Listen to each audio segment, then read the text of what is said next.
Yeah, so Obama talked a lot of shit. Wasn't true. I know. I spend hours in front of us, energy and drive. Come and get Super Male Vitality to experience Super Got Male Infowars Vitality too. before it's too late. Just went live. Vitality from InfoWarsStore.com.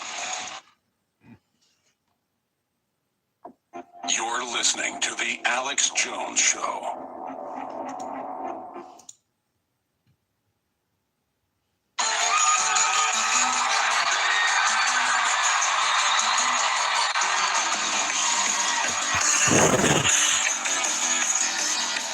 Live from the Infowars.com studios, you're listening to The Alex Jones Show.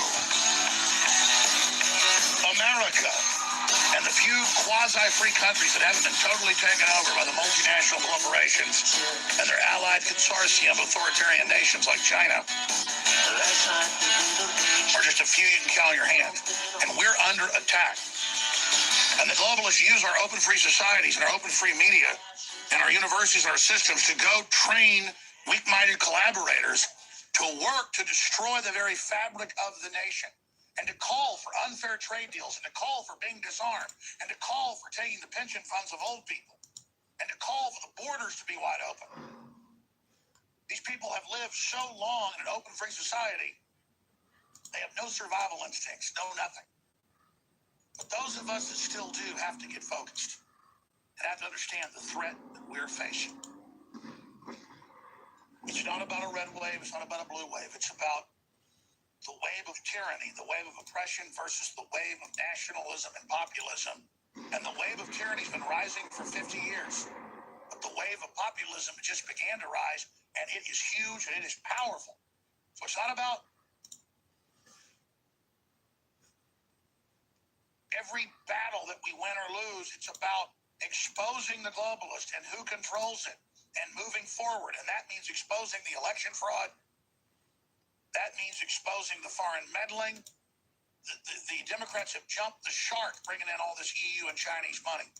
They have jumped the shark and actually meddled. And the knock-kneed Republicans, whether they win or lose, have to go after these crooks, or it's a dereliction of duty. Now, Paul Watson, as he often does, is zeroed in on one of the main sickening, evil culprits of this. And that's Michael Moore, the globalist propagandist. We're going to play this on radio and TV right now. It's Paul Joseph Watson. Whatever you do, go to newswars.com or infowars.com and get the video and share it. Because this is how we wake people up to show the warfare. You know, Moore, he voted for Trump. Well, I don't know that for sure, but he made a statement right before that made me suspect he actually likes Trump. He's probably just trying to capitalize.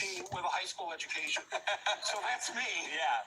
So if I could just speak to my fellow angry white American guys This who fucker. are semi-uneducated like me. Oh yeah, you're really a man of the people, aren't you, Michael? You can really reach out and connect with blue-collar, white, working-class Trump voters who are financially struggling. You can really sympathize with their plight. I'm really Trump's demographic. Give me a break. Your net worth is $50 million. You own 9 houses. You literally spent $2 million on an extension. You own a Manhattan condo that was once 3 apartments. Oh, but you really represent Trump's demographic. I'm really Trump's demographic. Your own neighbors say you don't even talk to them. You live like the very 1% you condemn, but then claim to have retained the common touch. I'm really Trump's demographic. Shut up. Listen, I don't care if you're a multi-millionaire. I'm glad we live in a society where someone who trashes capitalism for a living can get filthy rich from doing so. But for God's sake, save us the sanctimonious torture of you claiming to represent white working class people. And then in the next breath, welcoming the demographic decline of those very same people. They are fanatical about this.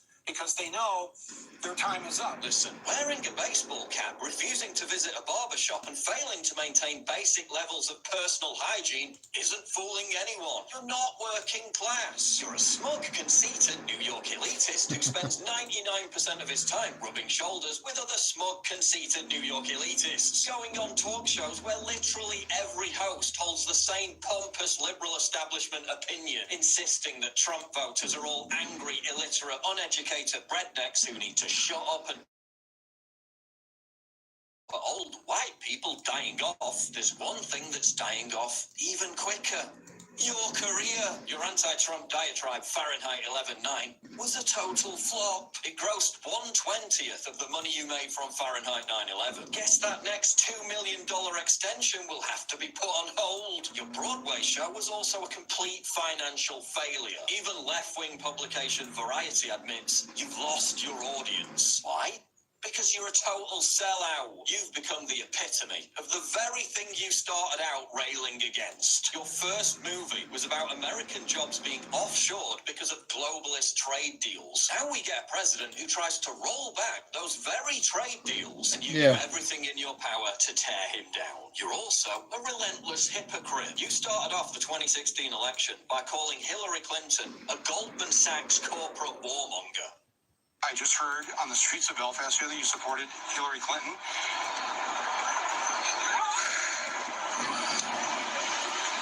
Such a mercenary. She voted for the Iraq War. She's funded by Goldman Sachs. This is not good. Now we have Hillary Clinton and you to blame for this. Only to turn around months later and endorse her after the DNC screwed over Bernie Sanders. You should be out there doing what you can do to get Hillary Clinton elected, because every minute counts now. I mean, this is a pretty good person. She's a decent person. I believe that she has made incredible changes that the left should embrace, and we should get out there and get excited about her. She voted for the Iraq War. She's funded by Goldman Sachs. I mean, this is a pretty good person. She's a decent person. So you literally made an entire movie about the evils of capitalism and the joys of socialism, only to stab the only actual socialist candidate in the back. You initially denounced Clinton as a danger to the world, then put on a stage show where you literally stand in front of romanticized photos of a young Hillary while calling her your forbidden love, while invoking the audience to engage in cult-like North Korean-style adulation in her honor. Oh, but at least you really support women, right? Dudes, give it up. We've been running the show for 10,000 years. It's like... What the fuck does that mean? We've had a long run as men running everything, so why don't we just take a break? Let the majority gender run the show. So is Michael Moore really keen for women to take power because he's such a fantastic feminist? Or is he only saying that because there are more women running on the ballot as Democrats? Gee, I wonder, who could we possibly ask to get the answer to this question? I know, let's ask Michael Moore. You know, there are so many women on the ballot. Well, imagine my shock. Turns out there are nearly 4 times the number of women running as Democrats compared to Republicans. You know, there are so many women on the ballot. That's why he wants women to take power, not because he cares about women, because he cares about power. Remember when Samantha Bee called Ivanka Trump a feckless? Do something about your dad's immigration practices, you feckless.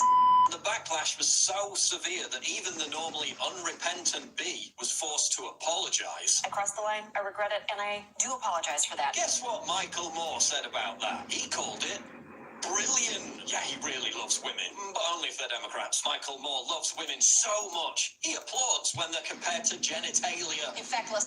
Such a good feminist. Michael Moore loves women so much, he palled around with serial rapist Harvey Weinstein for years, calling him, quote, one of the best people to work with in this town. Then when Weinstein was exposed, Moore went quiet for 8 straight days. When asked about it by the media, he refused to comment. Then when he finally did say something, he basically just blamed all white men. Funny that, isn't it, Michael, that while you were smearing Trump supporters as rapists... If you hold down the woman while the rapist is raping her, and you didn't rape her, are you a rapist? You were best buds. With an actual rapist. Michael Moore loves women so much he bought 9 properties, then threw his ex-wife under a bus for spending too much money. So many women on the ballot. Listen, when your entire relevancy is completely dependent on the very corporate media establishment you used to rage against, and your only real platform is the corporate media establishment, then as a fat, putrid, hypocritical sellout whose career is on the wane, what else are you going to do but shill for that very same corporate media establishment? So listen, Michael, keep making your little movies and your stage shows, keep cashing in on that elitist, leftist arrogance, and keep being pimped out opposed. But please, just stop pretending to represent ordinary working class Americans, because you're so far away from them at this point. It's quite frankly shameful and embarrassing. If the majority of the people had their say on Michael Moore, I think it would be shut up. We'll be back. Stay with us. If you are receiving this transmission, The globalists know that if they suppress the good halogen and pump the environment full of the bad halogens, fluoride, chlorine, bromide, you name it, that it lowers IQ. It literally dumbs the population down. And on our quest to bring our listeners and viewers the best iodine in the world, we've gone through 2 permutations. First, seaweed-based iodine that was pretty good but hard to source, and the globalists tried to block us getting a supply of it.